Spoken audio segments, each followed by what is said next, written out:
Los adenomas de la hipófisis son los tumores intracraneales más frecuentes y se originan a partir de las células productoras de hormonas de la hipófisis anterior. Representan entre el 10 y el 15% de las neoplasias intracraneales.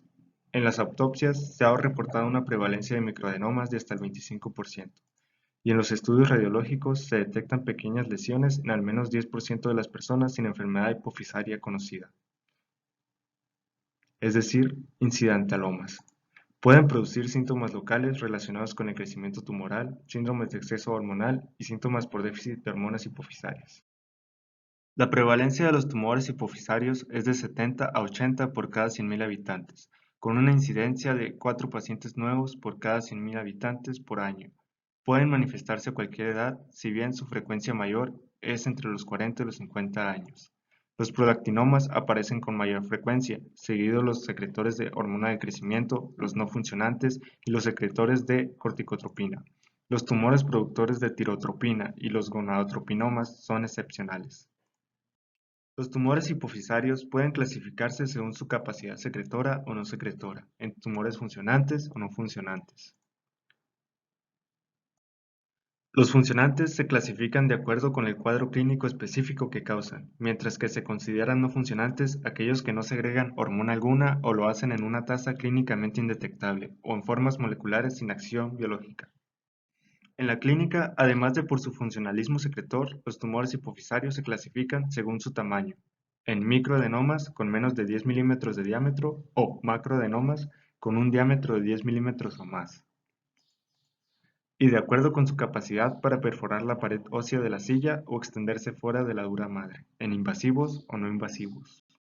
La forma de presentación clínica de los tumores hipofisarios se debe a sus manifestaciones endocrinas o neurológicas. En general, los macroadenomas se manifiestan por las alteraciones neurológicas y los microadenomas lo hacen por sus signos y síntomas endocrinos.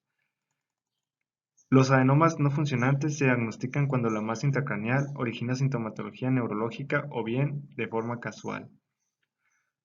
Además de una hiperfunción hormonal generada por el adenoma, la compresión del resto de la hipófisis por el tumor puede generar cuadros de hipopituitarismo o cuadros combinados de hiper o hipofunción de los diferentes ejes.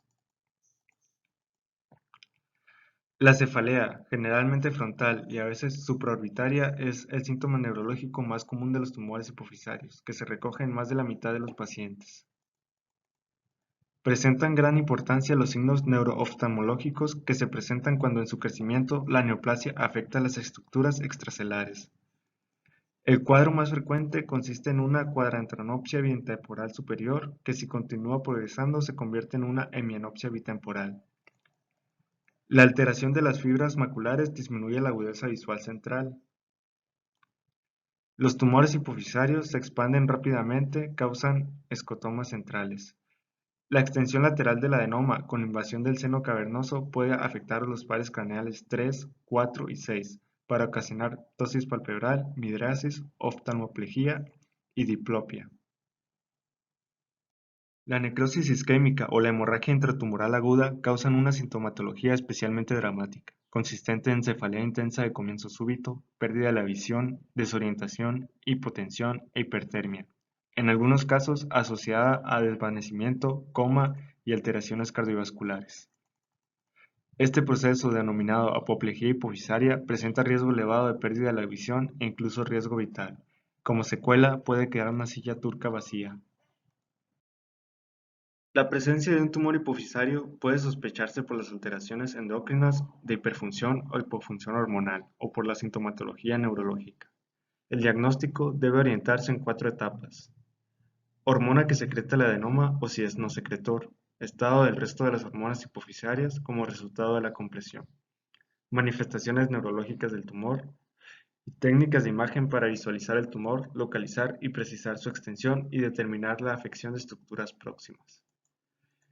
La técnica de imagen más sensible para el diagnóstico de las alteraciones tumorales es la resonancia magnética, ya que permite detectar adenomas de menos de 4 milímetros de diámetro. El tratamiento de los tumores hipofisarios persigue los siguientes objetivos: eliminar el adenoma o evitar su futuro crecimiento, preservar la visión, eliminar la hipersecreción hormonal, corregir la posible hipofunción hormonal asociada, evitar la recurrencia del tumor, Para alcanzar estos objetivos se dispone de las siguientes modalidades terapéuticas: tratamiento médico, resección quirúrgica o por radioterapia. La terapia médica es bastante específica de cada tumor. Para el tratamiento quirúrgico se utiliza fundamentalmente la vía transesfenoidal. Su eficacia es de casi el 90% para los microadenomas, alrededor del 50% para los macroadenomas, aunque su eficacia disminuye con el tamaño del tumor. La radioterapia se emplea en pacientes con recidiva o restos tumorales tras la intervención quirúrgica.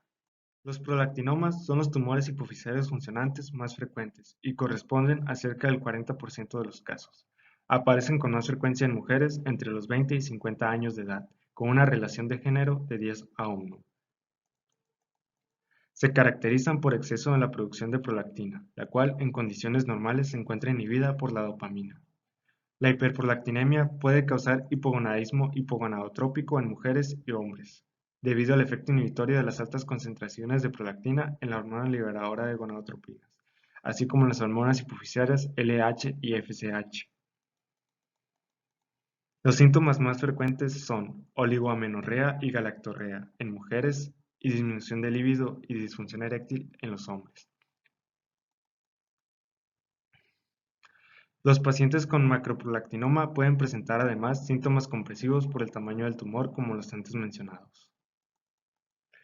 La mayoría de los pacientes con prolactinoma que requieren tratamiento se pueden tratar de forma efectiva y segura con agonistas dopaminérgicos y se deben considerar como la primera opción, incluso cuando se trate de prolactinomas invasivos, que ocasionan síntomas compresivos. En estos medicamentos están la bromocriptina y la carbegolina. La bromocriptina se puede administrar 1 o 2 veces al día en una dosis inicial de 7,5 miligramos por día. La cabergolina tiene un efecto más prolongado y es mejor tolerada. Puede iniciarse en dosis de 0,5 a 1 miligramo 1 o 2 veces por semana. La resección quirúrgica de los prolactinomas debe considerarse como opción en los casos en los que no exista respuesta al tratamiento médico, o bien si el medicamento no es tolerado.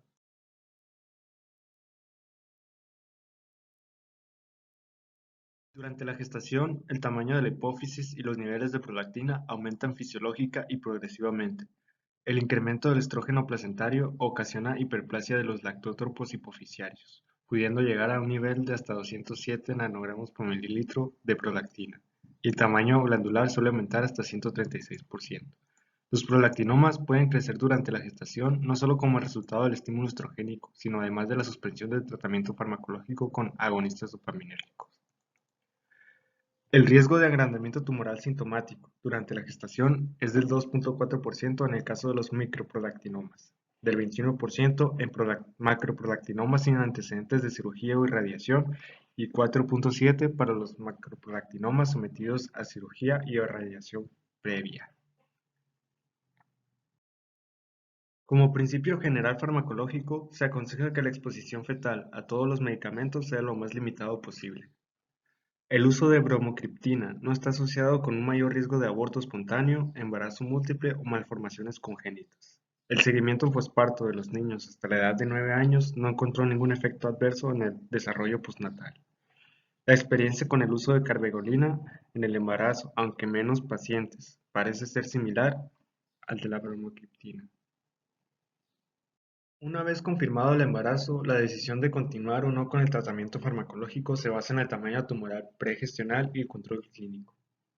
Para pacientes con microadenomas asintomáticos se suspende el agonista dopaminérgico y se ofrece una atención obstétrica ordinaria con evaluación en busca de síntomas de expansión tumoral.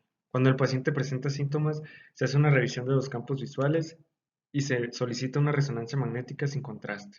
Se inicia el tratamiento con bromocriptina y en caso de que el paciente no responda al tratamiento, se realiza una cirugía transesfenoidal. Para pacientes con macroadenomas asintomáticos también se suspende el agonista dopaminérgico y se hace una evaluación mensual en búsqueda de síntomas de expansión tumoral. Se hace una revisión de los campos visuales cada 1 a 3 meses y se da tratamiento con bromocriptina si el tumor es supracelular o se encuentra muy próximo al quiasma óptico. Cuando el paciente es sintomático, se hace una revisión de los campos visuales y una resonancia magnética. Se inicia el tratamiento con bromocriptina Y también, en caso de no responder, se realiza una cirugía transesfenoidal.